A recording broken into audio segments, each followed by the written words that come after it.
You're listening to the Business and Life Conversations podcast with Angela Henderson, episode 153. Hey there, you're listening to the Business and Life Conversations podcast. My name is Angela Henderson, and on this show, we talk about improving your business, life, or both by having amazing and rich conversations with brilliant guests who will inspire you and who will give you tips and tricks to help you grow both in life and in business. Well, hey there, and welcome back to another awesome episode of the Business and Life Conversations podcast. I'm your host, Ange, from Angela Henderson Consulting, where I'm an international award-winning business consultant and coach who has helped thousands of amazing women business owners get all the pieces in place to have consistent 4- and 5-figure months and then on to 6- and 7-figure years without burning out in the process. As you probably are aware, the world slightly changed last year because of this little fucking thing called COVID. This meant that the live events were no more. Those bear hugs we would give each other at live events, gone. Boom, bam. But not everything went away. In fact, amazing virtual events were popping up all around the globe and continue to pop up. In fact, virtual events are something all businesses can consider and should consider with growth of their business. And that's why I'm super excited that I'm able to bring on the podcast today the amazing Alecia, all the way from my home country, Canada, to talk about how to plan, profit, and run an amazing virtual event. We talk about the different types of events, the planning of these events, free versus paid events, sponsorship, and so much more. It's a brilliant episode. But before we get into this episode is sponsored by Australia's leading 4-day, 3-night Women in Business retreat. A live event, ladies, that is exclusive for women in business. I run these events every year, minus obviously COVID. This retreat is where we focus on women having the chance to connect, refocus, learn, and grow in order to grow both in business and in life. This amazing live 4-day event will be held from November 4th through till November 7th at the Gold Coast here in Queensland, Australia. It is an exclusive event with only 50 tickets being sold, and I can confirm that 60% of tickets at time of recording have already been sold. Denise Duffield-Thomas, a good friend of mine, will be opening keynote. We've got Bujra live streaming all the way from the UK. We've got Cherie from Digital Picnic and so many other top speakers. To surrounding yourself with amazing people that will lift you up both at the conference and after the conference. This event will also have daily masterminds to get individualized help on your business from both peers and the speakers, to amazing food, being able to sleep and eat a meal with being uninterrupted by your children, and more. Head to angelahenderson.com.au to grab your ticket today. Welcome to the show, Alecia. Thank you so much, Angela, for having me. Super excited to have you here, not only because we're going to have a great conversation today and chatting about how to plan, profit, and run an amazing virtual event, but it is always fun to welcome a Canadian to the show. I mean, what is not to love about us Canadians? Tim Hortons. You're just so nice. Ketchup, potato chips, hockey. I mean, we got Wayne Gretzky. Seriously, what is there not to love? So super glad to have you on. Now, before I jump in and start talking to you about how to plan, profit, and run an amazing virtual event, I always like to ask my guests a fun question so that the audience gets to know you a little bit more, because you'll be quite new to this particular audience. So my fun question to you is obviously you run virtual events, and pre-COVID you run also equally amazing live events. But I'd love to know, what is the best live and virtual event that you've ever attended, but as an attendee? Ooh, good question. So I know the live event that I attended, it was back in August 2019, I believe. It was from Jamie Jocelyn King, the Slay Coach. It was in Kentucky.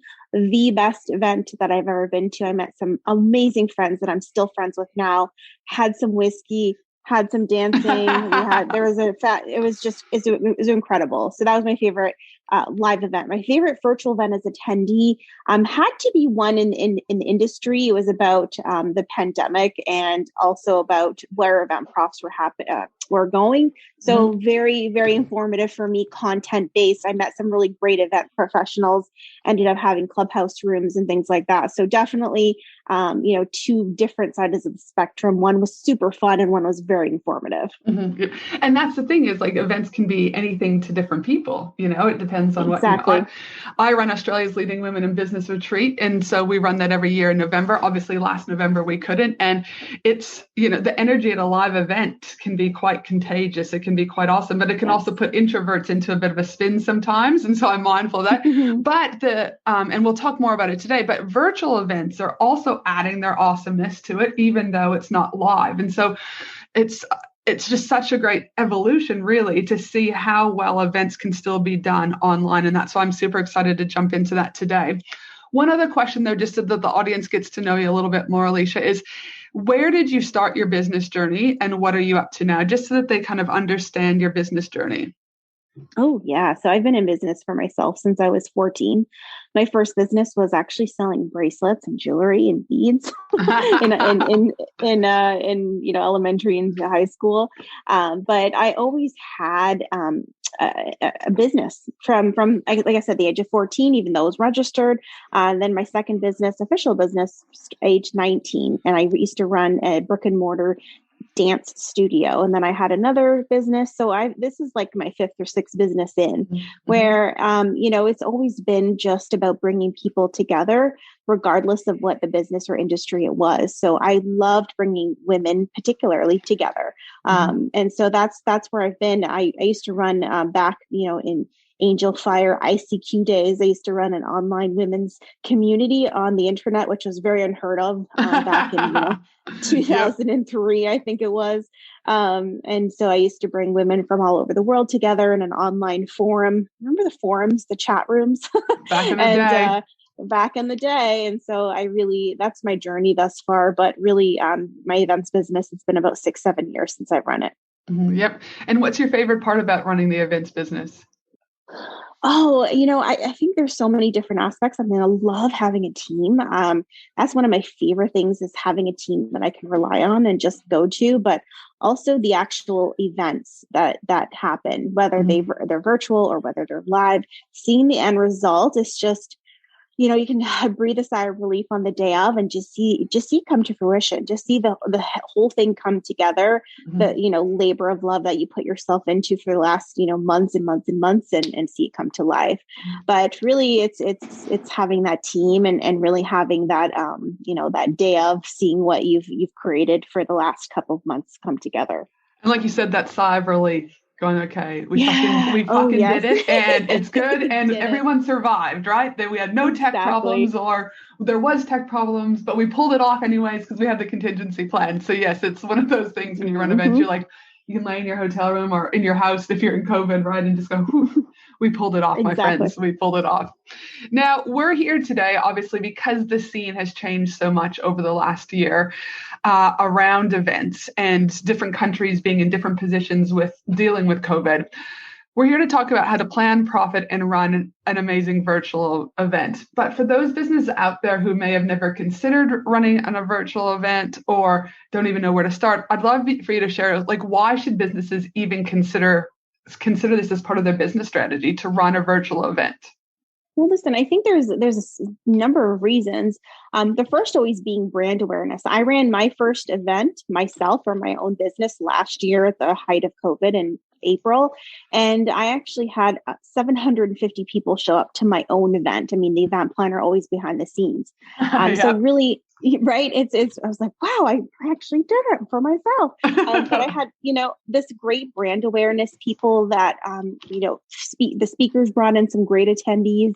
And so I really think brand awareness is really great to think about and to see. Also, obviously profit, like you've mentioned, profit's always great. I had an enrollment type of event. So after my event was over, I was able to bring people into my coaching programs, which also helped me with a cash infusion. So that was really great for myself, but then also community, right? You bring people together, you're letting them into your world and you're able to bring them on a journey, whatever that is. You can maybe, start a connection or start something, from that. So, events, whether they're in person, virtual events are amazing because you also have more eyeballs on your virtual event. For people that, during COVID, people have more time on their hands, unfortunately, right? So there's not this travel, there's not kids sports. I mean, I'm in Canada, but there's no kids sports happening. I don't have this busy, hectic schedule. I still do, don't get me wrong, but there's nothing extracurricular for me right now in the last year.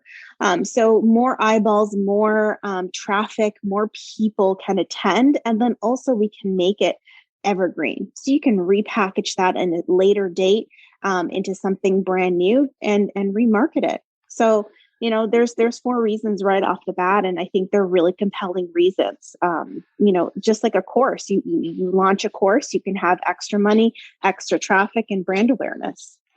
Also, for those that go to like the live event, I mean, I know when I run my live event, there's overheads, right? It's like the cost for the venue, the cost for a merchandise, like the list goes on and on, what your photographers, freaking gifts, you name it, right? And so running a virtual event, what I also love about it is that your overheads are a lot less. And so if you are wanting to get into the event space live or virtual, it's a great way to get your feet wet because you don't necessarily have to carry those overheads. Would you agree or disagree on that?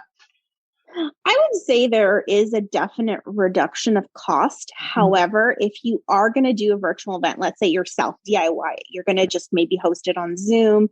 You're going to have your VA run it absolutely 100%. You're going to have less. Maybe you're still going to do gift bags or virtual swag bags. Perhaps you're mailing them out. That's still gifts, right?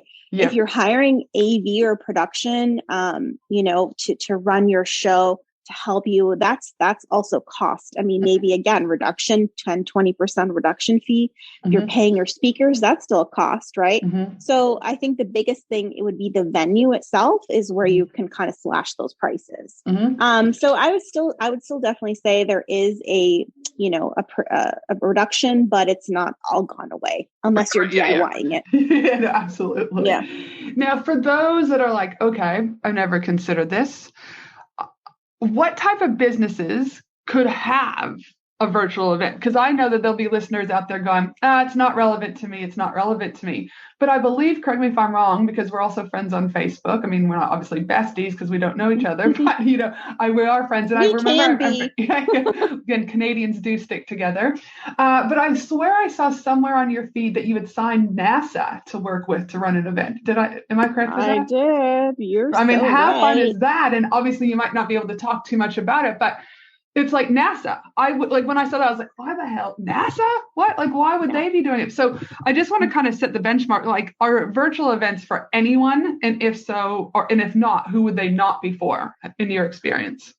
I mean, I think they can be for anybody. If you run a business, you're a coach or an entrepreneur, you're a small business, you're a florist, you're whatever, you can still run some sort of virtual event, workshop, masterclass, summit, event, conference, retreat, whatever you name it. I think there is 100% an opportunity to do something, even if it's a webinar, right? You're still teaching people how to do something or bringing together a series of experts in order to do something, to educate, to listen, to bring together, even if it's networking, even to bring together, 20 women at the end of the month, that's an event.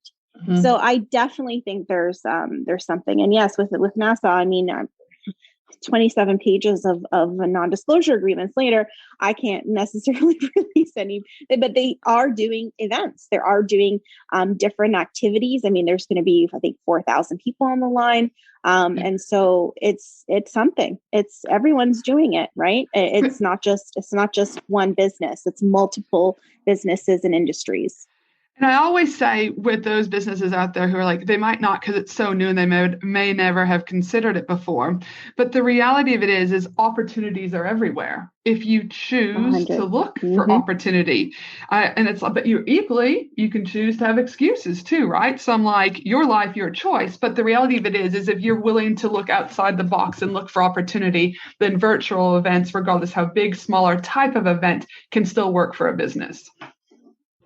So when it comes to the planning part of these particular events, though, where you're like, all right, I mean, I don't know about you, but I'm all about a plan, okay? Because if not, I feel like no plan equals you're walking into disaster area. Oh, disaster, Angela. It's like, and I just feel like it's one thing after potentially another. So I'd love to know, how imperative is it to plan out a virtual event? And what are the key elements that people need to consider when in these planning stages? Great question. Absolutely. You need a plan. I always say treat an event, virtual, live, hybrid, as a separate business plan, right? Because if you just kind of, hope for the best, I mean, that's great too, right? Don't get me wrong. You can still put together an event, but you need to plan it. You need to understand when your due dates are. I use Asana. My team uses Asana. We're super sticklers on organization, setting those goals, setting those KPIs, setting those due dates. So for instance, and I have a virtual event checklist that will go through that timeline, but planning it and seeing your plan in front of you actually helps you organize yourself, your brain, so you don't feel like it's chaotic, right? Mm-hmm. You don't have to me, if you don't plan, it's like you have 1,000 sticky notes in your brain. How are you going to organize that? Mm-hmm. So remember, sticking to a plan, your timelines really should be if you're busy and you can't, commit to, let's say 3, 4, 5 hours per week, give yourself at least a 4-month timeline to really get to the speakers. And you're also really at the speaker's mercy of their communication back, because if you're great at communication and they're not, they're going to put kind of a dent in your plan to plan forward. Right. So remember, it's always not just you. It's if you're booking vendors, the communication is also dependent on that. But it's just having that plan. Yeah. I mean, everything just flows, right? If you're organized and calm, again, for me with my team, they're a bit more organized and calm. And then on the day, things are more organized and calm, which means then the attendees know that it's organized and calm. But if shit starts to go crazy and chaos, it's like, it ain't good for anybody, right? It's just and I think regardless, sometimes we think, we're just running a master class. There's only going to be 20 people. In my opinion, never minimize those 20 people who have agreed to show up to your event. You still treat them just as good as if they were paying you thousands. And sometimes I don't think I've seen it happen where it's like people almost minimize that it's a smaller group. And I'm like, actually, no, treat every one of these people like humans. Organize it just like you would if it was a 5,000 person event. Just do the right thing. Because if not, you're compromising your brand. You're potentially compromising sales if you're running something or pitching something at the end. It all starts that plan is through everything, not just that, the day-to-day running of it. It is part of your business collectively. Right. I mean, imagine if all those 20 people told their friends how horrible it was. Mm-hmm. And then they told their friends. I mean, at the end of the day, like you said, everyone's human. You're still creating an experience that can help catapult 20 people can next time be 80 people. And I've seen it. Some of my clients stand up for me. Well, we'll start small. So we start very easily, very slow and steady wins the race. If they're afraid to kind of go out there and plan for something big, my own event, I planned for, my goal was I want 100 people, because my smaller masterminds, they're always 20, 25 people. Same with me. I ended up with 750 people. Mm-hmm. So, even if it's 20 people, 1,000 people, 10,000 people, you're still going to treat them like you. They're still very important to you and your brand, regardless. Yep. Good. I'll go on a whim, but I'm like, dude, these people are humans. So we got to treat them like humans. Now, if people are okay, this is sounding good. I didn't think as a hairdresser I could do this, or I didn't think as a naturopath I could do this, or I'm a prep teacher selling something on the side. And actually, you guys have me thinking here. How many months would you say businesses need to consider when putting together an event? So obviously, the bigger the event, I'm assuming you'd want more months, but could you give us a few examples? Absolutely. So I would say at a minimum for a virtual event, right? If you're planning it, again, very many different factors, variables in this equation. But let's say you are going to plan a 50 to 75 person event. It's only you. You're a solopreneur. You don't have, maybe you have a VA or 2 or 3 people on your team. You have to market it yourself, and there's a couple of speakers. Minimum 3 to 4 months, I would say. Just because, again, you're marketing it, you're putting together your materials. You want to be prepared ahead of time. You want to ensure that you're set up for success, with all the marketing. So, put together a folder for your speakers, get your assets in there. Mm-hmm. Anything bigger, I would say, again, virtual events. We put together massive events in 3 months, but because I have a big team that can support different aspects, I have a speaker manager, I have a sponsorship manager, I've got the production guy, and I've got a project lead, right? So if you can imagine 3 months for 4 or 5 people leading the team, a 10,000 person event. Again, it just depends, right? So, if it's more than 100 people, let's say 250 to 500 online, virtually, even up to 1,000, you'll need maybe 2-3 pair of hands. Again, having that 4 to 5 month timeline is beneficial. Yeah, and I know last year I was due to speak on 3 different stages last year. Obviously, COVID had plans. And so I was like, well, how can I still reach these women that need to hear what I have to say so that I can help them to, grow sustainable and profitable businesses? And I was like, you know what? I know a lot of people around the world. I was like, you know what? I'll just run a summit. I'll just, run a summit. Now, Yes. also because of my ADHD, I have a million ideas on any given moment. And so Friday night, I made the decision to run the summit. By Sunday morning, I had all 50 speakers confirmed pretty much. I was waiting for one person to get back to me. And I told my team on Monday. So my team was like, what? What are you? And no, What like happened? and I was like, no, I was like, I think we can pull it off. They're like, but you need to get speakers. I was like, no, we're good. We got them. I said, I reached out to all my connections and they all said yes. I said, I'm waiting for, there was no, actually two. I apologize, two, because we actually had 51 speakers. 49 had already come through and we were waiting for two. But again, it was different, right? I had a team. I've ran my own live events before. I was able to outsource a project manager to add to the additional plate of the team, right? And obviously my business has different types of levels of cash flow. So I was able to afford those things. And from start to final execution, it was 6 weeks turnaround and we had just under 400 people. So again, and we had affiliates and, things like that. So I like your answer because it depends, right? If you've got team and cash flow, then you can totally, if you've got maybe not a busy schedule and you've got bandwidth to do it, great, you can probably, but theoretically, yes, it probably is going to take those 3 to 4 months to do it, especially if it's a task, in my opinion, that you've never done before, like you've never ran events before, you don't know, you're really starting from scratch. So I would agree. But yeah, no, my team is always like, could you not, next time, can we just have a talk about this before you have all these people agree to everything, right? Now, running an event is hard on any given, live or not, but you add virtual and Zoom or any platform where people are consuming content at this particular stage. And we're running into fatigue, and people are talking about fatigue.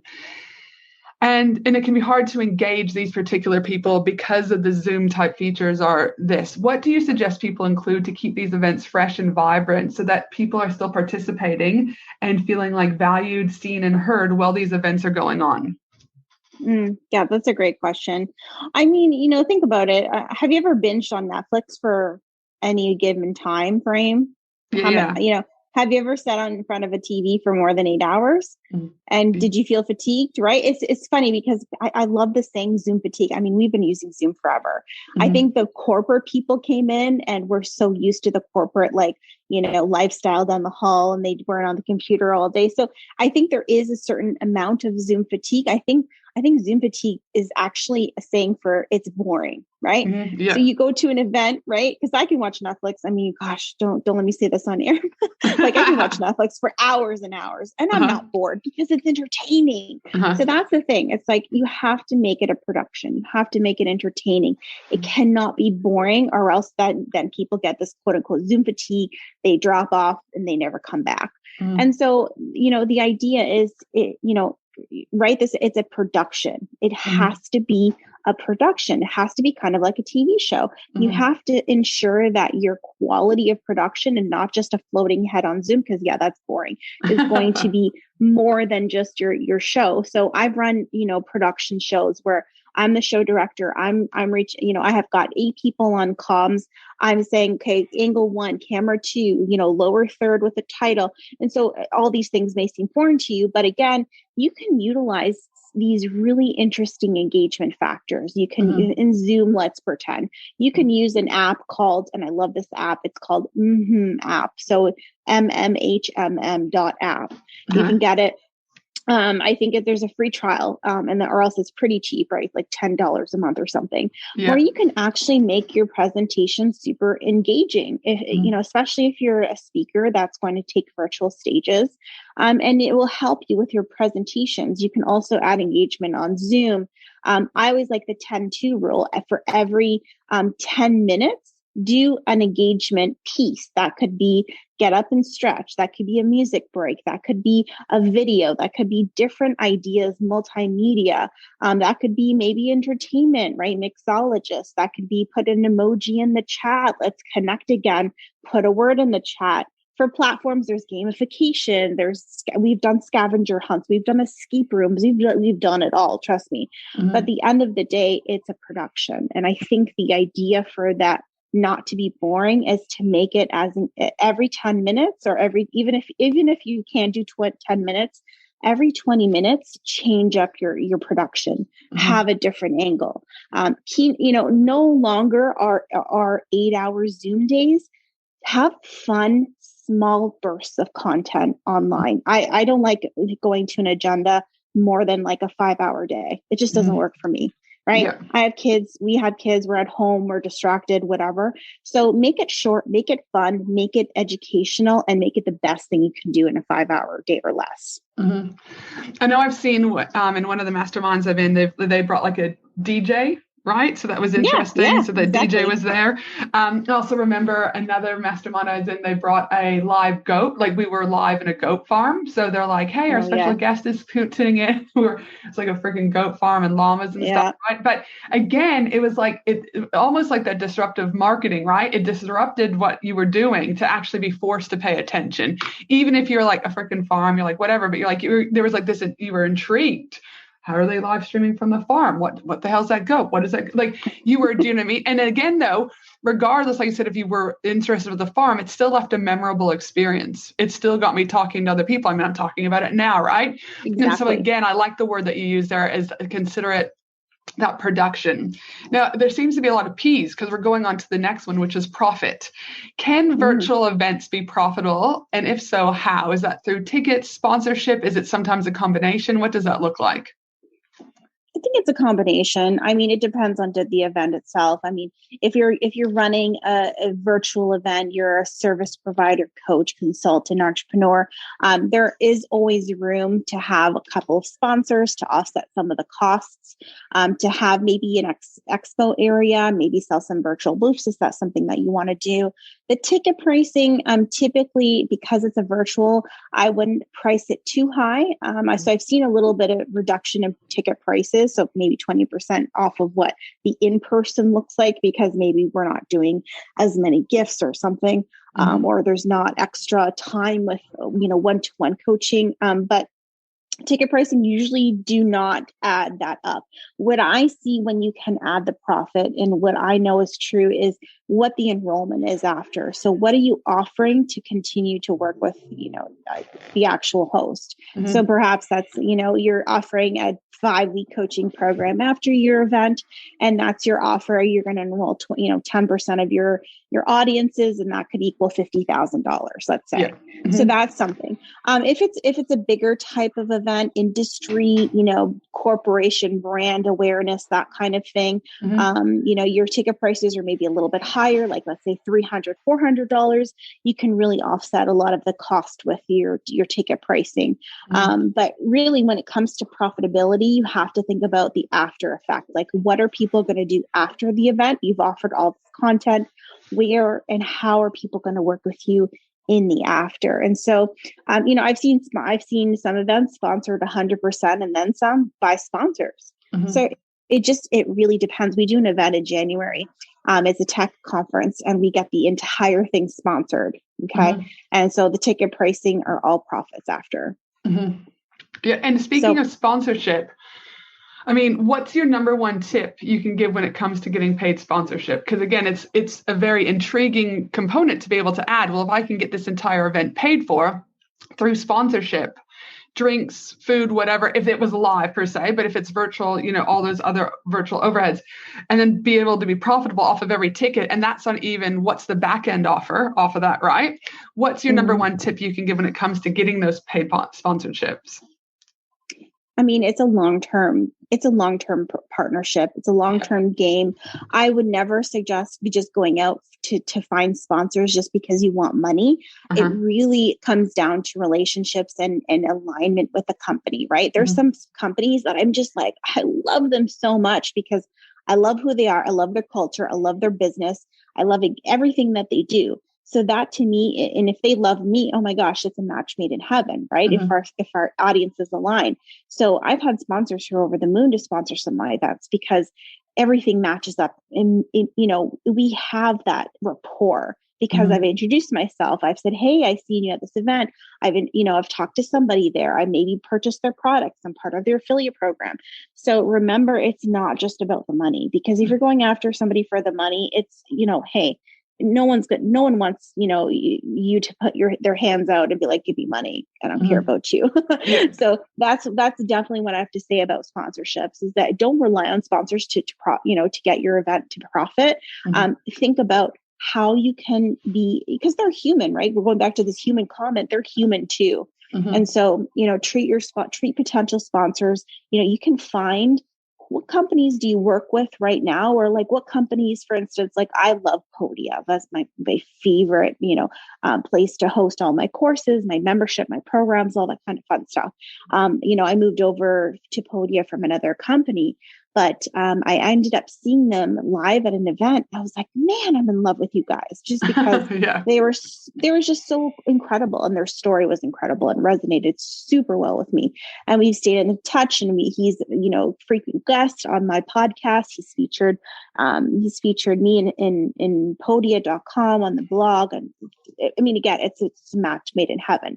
So really think about what relationships are you currently in right now, and how can maybe you start a conversation and think about long-term partnerships, please, because if you think about short-term, no one's going to go for that. It's just not possible.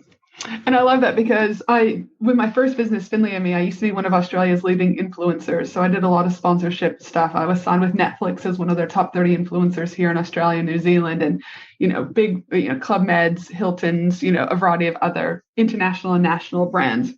And for me, it was always about the long-term relationship with these individuals, because I also found there were companies that came to me and they're like, no, we just want a one-off thing. And I'm like, well, listen, I'm happy to take your money and do a one-off thing. But to me, it's like, how can we work together long-term? And how can I ensure that I'm getting your brand positioned multiple times and not just as a one-off hit? So I really try to take like a holistic approach, not only building relationship, but also the overall campaign.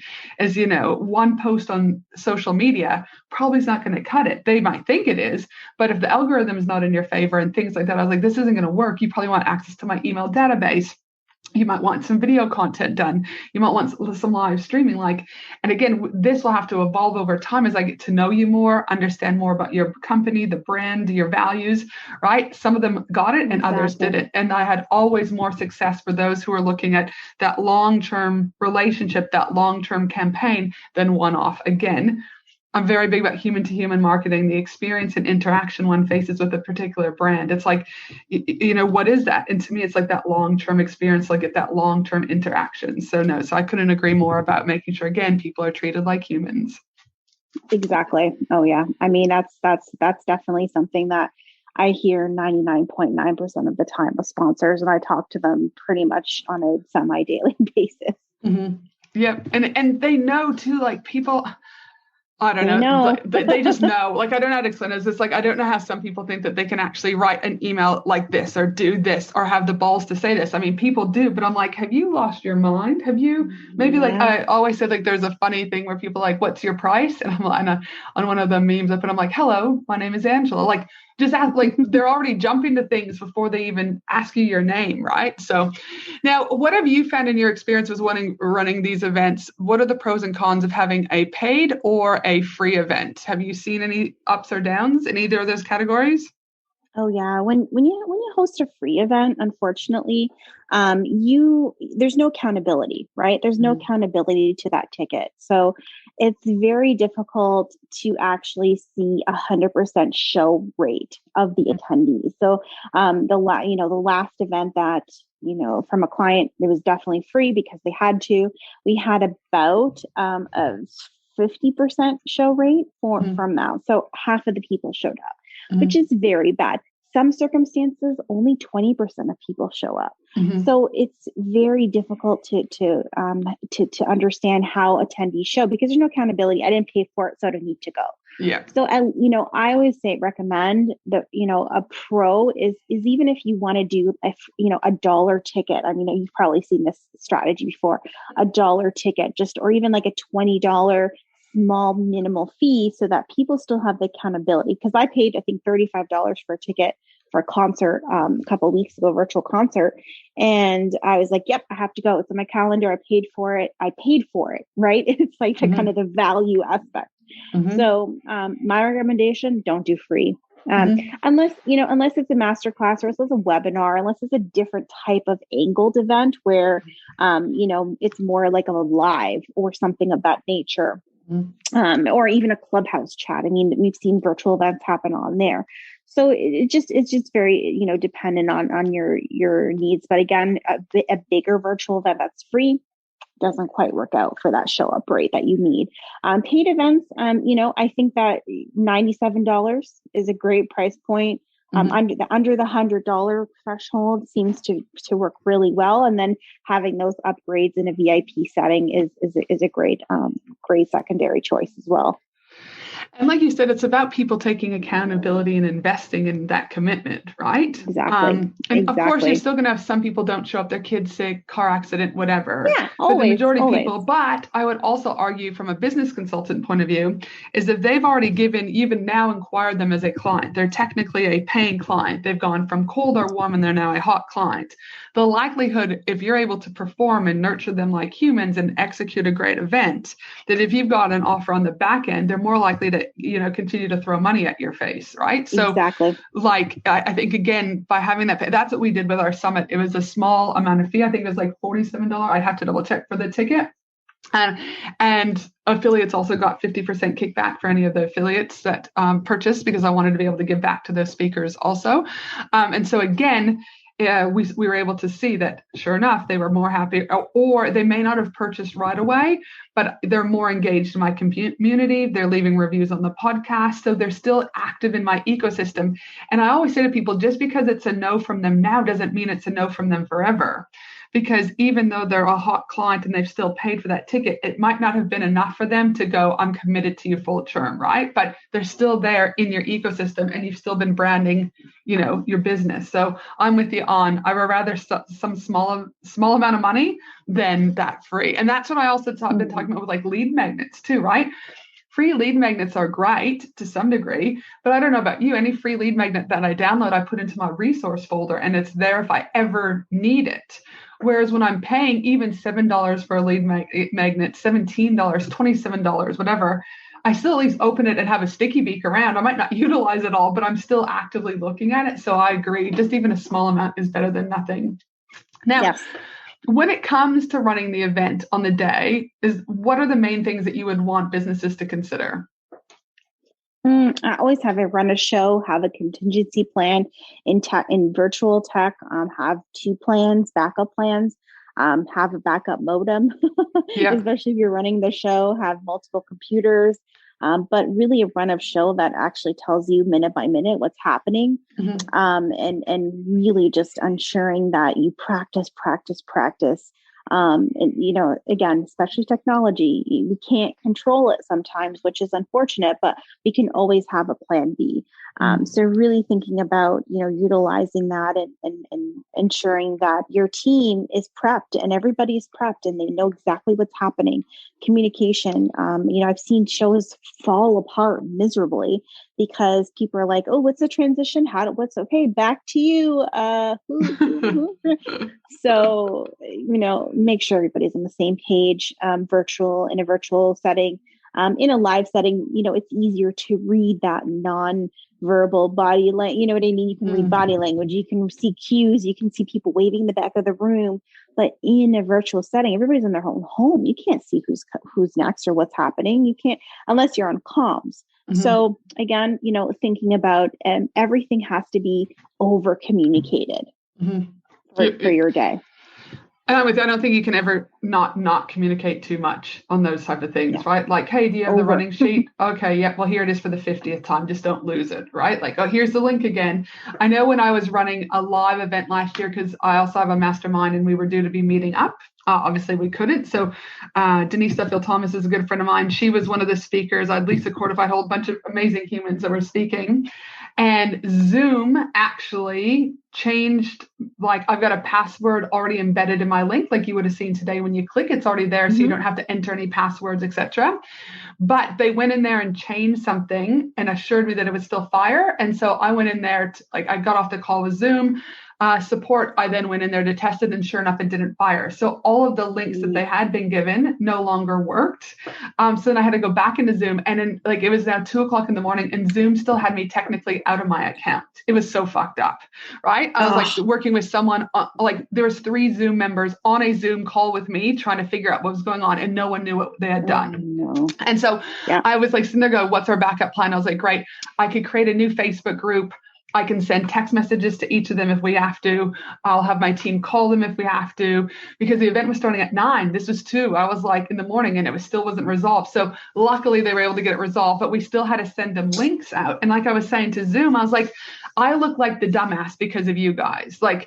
I've sent all these links, and I'm like, oh, sorry guys, Zoom fucked up. They're like, yeah, right, Zoom fucked up. It's your error. But I'm like, genuinely, and so I showed up. I was like, listen, guys, I've been up until 3. I'm going to be here. I'm going to give it to you all. But Zoom, it genuinely was not my error. But I had to have a backup plan, right? Ready to go.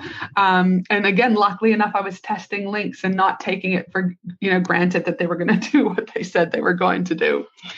So listen, this good old Zoom.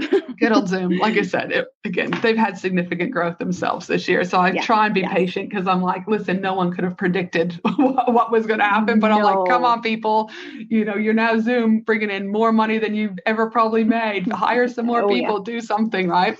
So listen, this has been awesome. And what I like is that it's giving people of those listeners another opportunity to look at their business strategy and how they're bringing people into their world, whether or not it's a masterclass, a webinar, a 2-day event, a conference, a retreat, whatever.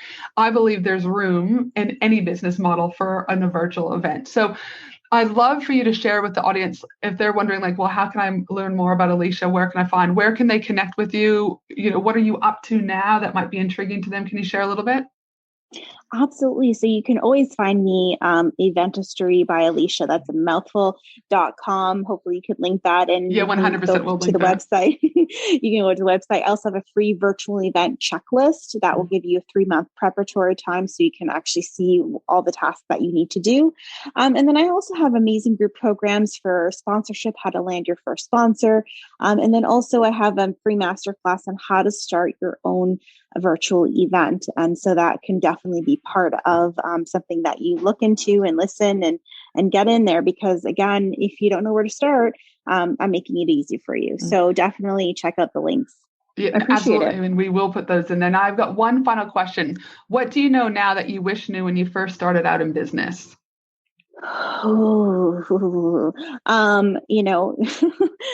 Maybe not so fun, but super necessary and super needed is, always document everything. Like anything that I do in business, unfortunately, which is terrible to say, I always document, right? And I know it sounds like not okay, Alecia, you're such a fun not person right now, not a fun person, but I always make sure I have records and documents of everything that I do, and ensure that my business is all my T's are crossed, my I's are dotted, kind of thing, because you never know. And it's just something that I never my contracts, keeping those airtight, because you just never know. It's unfortunate, but you never know in business. I've dealt with some fun things. Again, being in business since you're 14, you've seen a whole heck of a lot of things. So that's the not so fun tip from me. It's not so fun, but again, anyone who's been in my area for a while knows I'm all about the foundations. Set the shit up correctly from the beginning. And the analogy I always use is that of the 3 little pigs. Most businesses come to me and they're like, a house made of hay or a house made of sticks, right? It wouldn't take much for that shit to crumble. Build your business of bricks. It might take you a little bit longer because bricks are heavier. It might cost you a little bit more because you've got to work with legals and get those contracts done. But the amount of time and energy and money it is going to save you in the long run. And because remember, building a business is a long-term strategy, not a quick fix. If you're really in it for the long run, like as you said, you've been doing it since you're 14. I've been doing it for over a decade. Like none of us are just overnight. There's no fucking overnight success. So again, it's just build those foundations and do those not fun things now so you can can actually enjoy your business later. Because if you've got hit with legals or something later, you're not going to have fun anyway. So you might as well not have fun at the beginning when it's kind of hard anyways. So yes. Yep. Well, listen, thank you so much for being on the show today, Alecia. I really appreciate it. All the way tuning in from Canada. For the rest of you, my team and I will also be putting together the show notes. We'll make sure to include all those links that were mentioned from Alecia at www.angelahenderson.com.au. And for the rest of you listening, have a fabulous day, you amazing human. And I look forward to you joining me again next week for another awesome episode of the Business and Life Conversations podcast. Have an epic day. Thanks for listening to the Business and Life Conversations podcast with Angela Henderson. www.angelahenderson.com.au